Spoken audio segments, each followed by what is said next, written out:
7 de la mañana con 16 minutos. Le agradecemos a la doctora Vilma Andrade el diálogo. Comprendemos que en su calidad de asambleísta tiene múltiples ocupaciones, sobre todo en estos días donde las actividades a nivel parlamentario son más profusas. ¿Cómo está, doctora? Buen día. Orlando Murillo la saluda. ¿Cómo está usted? Buenos días, Orlando. Un saludo afectuoso a la audiencia y encantada de estar en el programa. Puntualmente, doctora, la visita que hicieron al Palacio de Carondelet para el diálogo con el presidente Guillermo Lasso, la demanda puntual también fue mantener los subsidios a los combustibles.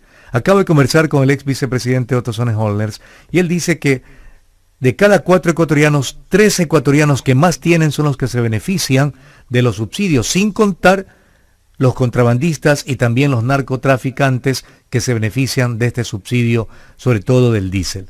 ¿Ustedes qué argumento tienen para pedirle al presidente mantener este subsidio? Bueno, nosotros le habíamos planteado al presidente de la República de que en el decreto que él justamente ya paralizó, digamos, interrumpió las alzas constantes de los precios de los combustibles, lo hizo con una proyección de 8 meses de alza y de 3 meses, en el caso del diésel, 8 meses, y en el caso de la gasolina, pues corriente, 3 meses. Lo que se le había planteado es que retorne al precio original, que le dejen en los valores que estaban marcados el día del decreto. El presidente de la República fue muy claro también en explicar la necesidad justamente de tener los recursos para financiar el presupuesto general del Estado. Uno de los elementos fundamentales que el presidente señaló es el tema de que ahora mismo se requieren para el subsidio alrededor de 700 millones, por lo tanto esto se volvía una problemática para el gobierno y para llevar adelante los programas, por ejemplo, de desnutrición crónica y programas de recuperación de las escuelas, colegios, en general. O sea, sabemos, ¿no es cierto?, nuestro país tiene menos ingresos de los que tenemos en gastos. Entonces, se quedó el presidente sí fue en eso determinante, tal como yo entiendo ha sido el día de ayer con la CONAIE respecto a que eso no va a modificar, que él llegó a un acuerdo y a una suerte de compensaciones para el transporte con los transportistas y que esto sería un retroceso. Esperemos nosotros en todo caso que las otras medidas que se tomen, que están relacionadas también a recobrar recursos, puedan darse y de esa manera ojalá tomar acciones de las que estamos planteando. Luego de esto, doctora Andrade, la población ecuatoriana, sobre todo la clase media, tiene la sensación de que hay el esfuerzo que el gobierno intenta para obtener más recursos para el pueblo ecuatoriano, para la clase media, para el sector inclusive empresarial, porque le está dejando sin recursos con la reforma planteada y por lo que se ve también en la proforma presupuestaria para el próximo año. Pero no se ve que hay también el esfuerzo de parte del gobierno de disminuir los gastos, sobre todo en gastos en personal, dejando de lado el tema educativo, de salud, policial, militar, que no son tampoco la gran cosa, porque el pueblo sigue quejándose de una auténtica atención médica, de una auténtica educación para los niños, de una auténtica seguridad social frente al clima de violencia que no solamente en las cárceles se vive, sino que se traslada también a las calles y a la inseguridad que tiene la ciudadanía. ¿Cómo usted analiza esto?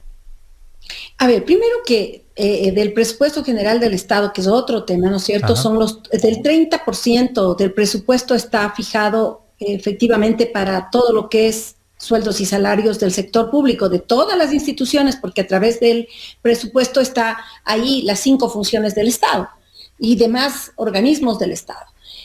El 65% de ese 30 y un poco más por ciento es para salud, es decir, para pagar a médicos, enfermeras y todos los funcionarios que hacen el sistema de salud.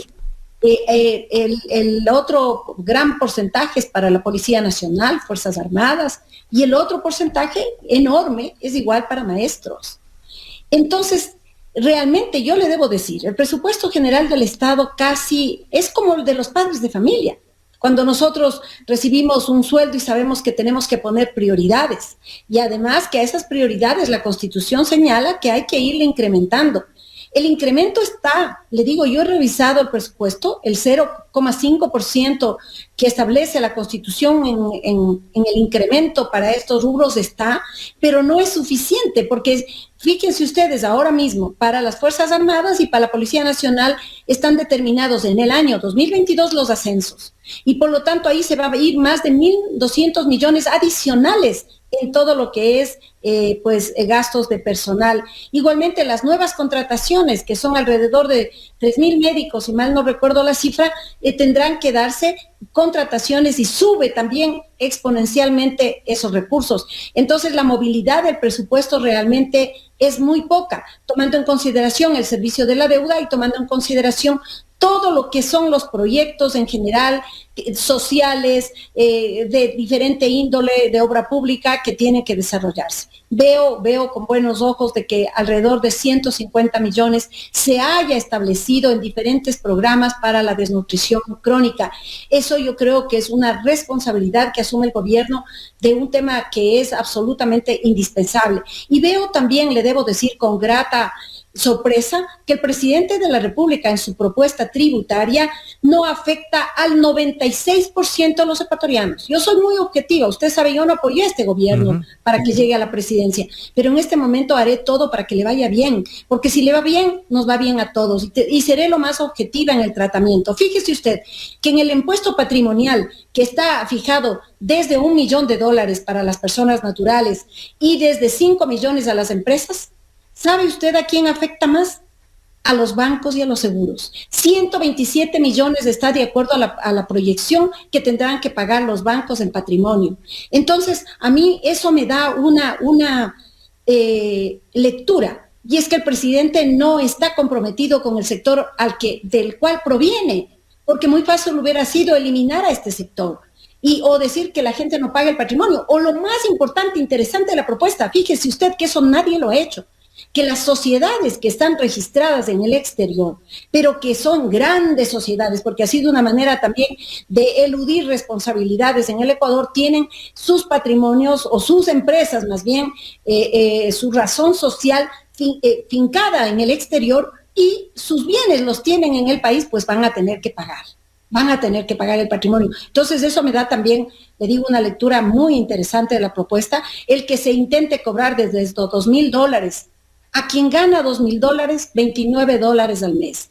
Es el 1.04, sin embargo usted ve que se ha levantado una ola de rechazo a esa contribución, a esa solidaridad que debemos tener todos, y han planteado el mismo partido, que sea desde 3.500, se está haciendo una simulación para que realmente se suban los porcentajes, que sí hay deducciones, se han bajado el porcentaje de deducciones, pero hay que subirle un poco las deducciones, bajar los parámetros, pero para que efectivamente la propuesta sea viable. Respecto de los impuestos que tendrán que pagar las sociedades que están fuera del país, parecería ser que esa posición del Ejecutivo en la reforma le quita totalmente piso a lo resuelto por la Comisión de Garantías Constitucionales a través del informe Pandora, ¿o no? ¿O no hay relación con lo uno con lo otro? No tiene que ver eso, ¿no es cierto? Yo creo que es más bien una demostración de que efectivamente en el tema tributario todo el mundo pague, pero no. Más bien el informe de Pandora está sujeto, usted sabe, a una investigación internacional en las que se menciona que el señor presidente tenía recursos y bienes en los paraísos fiscales, y esos han sido demostrados de que se fueron modificados, cambiados a Dakota del Sur y transferidos a su hijo y a su esposa. Eso implica, doctora, que no hay el sustento legal, jurídico, la prueba contundente para solicitar lo que el informe se está solicitando, inclusive la destitución del mandatario. No hay, es que eso, permítame señalar la Constitución. Nosotros tenemos que ser, como dignatarios electos popularmente, ser respetuosos de nuestra Constitución. Y la Constitución establece claramente las causales por las que un presidente tiene que ser sometido a juicio político. Y jamás puede ser sometido a juicio político si no cuenta con el dictamen de procedimiento de la Corte Constitucional. Y para eso tiene que haber de precedente una serie de cuestionamientos y una serie de delitos, inclusive de concusión, de cohecho, de peculado, de enriquecimiento ilícito, igualmente de genocidio, ese tipo de delitos le pueden llevar al presidente, pero cuando eso sean realmente contrastados y cuando eso sea investigado a través de los órganos pertinentes, como es la Fiscalía General del Estado, la Contraloría y General también. Nosotros nos corresponde el control político, pero el informe, por importante que parezca, no puede determinar la obligación de que el presidente concurra a la Asamblea. No hay una disposición ni legal, peor constitucional, para que eso ocurra. A eso me he referido. Si el presidente quisiera ir, lo puede hacer, pero ese informe no tiene esa base constitucional necesaria para plantearse la presencia del presidente. Ahora, doctora, parece ser que había una suerte de coincidencia entre lo resuelto por esta comisión, la investigación que se está haciendo por el tema Saab, donde se involucra al gobierno del señor Correa, y también la investigación que se ha iniciado en la Fiscalía contra el señor Arauz y alrededor de 25 personas más por supuesto enriquecimiento privado no demostrado. ¿Cómo usted analiza esta situación? Porque el correísmo ayer en su bancada reaccionó negativamente. Apreciado licenciado Murillo, yo le debo decir, porque tengo que básicamente retirarme, yo decirle que, bueno, en esa situación, mire, el presidente también está sometido a investigación por las denuncias realizadas por el ex candidato presidencial Yacu Pérez. Y nosotros esperamos que efectivamente esa investigación sea acelerada, que permita a los ecuatorianos tener la tranquilidad de que el presidente de la República no ha incumplido, en definitiva, una norma legal.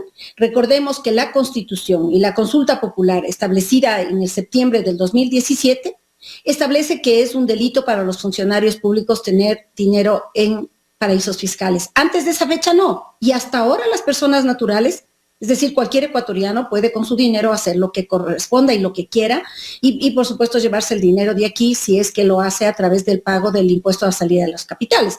Por lo tanto, lo anterior, que no era un delito, que no estaba incumpliendo ninguna norma, no debería ser considerado. Debe considerarse las fechas de lo que yo conozco, porque sí he revisado la documentación en lo pertinente, porque yo estoy en otra comisión y es muy difícil hacer el seguimiento minucioso. Sin embargo, está establecida pues la certificación de la Superintendencia de Compañías de Panamá, de acuerdo a las normas. Allá se hace efectivo inmediatamente la transferencia del fideicomiso y no cuando éste se registra, como intenta decirse en el informe. Es decir, para que nosotros podamos hacer una investigación, que no estamos en esa capacidad, la Asamblea no es la Fiscalía, tendremos que esperar entonces también esos informes de la Fiscalía General del Estado, que en los otros casos que usted menciona también los está haciendo y que debe cumplir su trabajo. Aquí nadie está sobre la ley y eso sí es fundamental, que las organizaciones y las instituciones den cuenta de su responsabilidad frente a estos requerimientos ciudadanos. Doctora Andrade, gracias por su tiempo y su respuesta en este diálogo aquí, que aspiramos sea un poquito más largo en otra ocasión, pero comprendo sus ocupaciones y también la necesidad de otros medios para tenerla presente por la vocería, la capacidad y sobre todo la transparencia con la que queremos que la actúen los políticos, particularmente los que nos representan en la Asamblea Nacional. Buen día. Muchísimas gracias. Solo permítame hacer un pequeñito comercial y decirles que una de las propuestas que llevé al señor presidente de la República de manera personal por mi lucha por la equidad, por mi lucha por las mujeres. El trabajo para las mujeres. Así es, he logrado y yo aplaudo esa posición coincidente con la mía del señor presidente de que se dé un incentivo tributario, es decir, que se bajen los impuestos a las empresas que contraten a mujeres y a jóvenes. Así es que esa es la buena noticia y que espero que muy pronto sea una realidad para que las mujeres que han sido impactadas en esta pandemia, que el 66% perdió su trabajo, 7 de cada 10 mujeres no tienen ningún sistema de protección social y están viviendo una violencia, inclusive en algunos casos intrafamiliar, por no tener la independencia económica, podamos darle una respuesta, no integral, pero al menos una respuesta positiva para su futuro. Muchísimas gracias. Le agradezco mucho por la entrevista, licenciado Murillo. A usted, doctora, y ya ve, no me equivoco en el concepto que tengo particularmente suyo respecto al aporte que sí hace a la sociedad ecuatoriana, en este punto a las mujeres. Gracias a la doctora Vilma Andrade, asambleísta de la Izquierda Democrática, aquí en OMC Noticias de Ecuador en directo.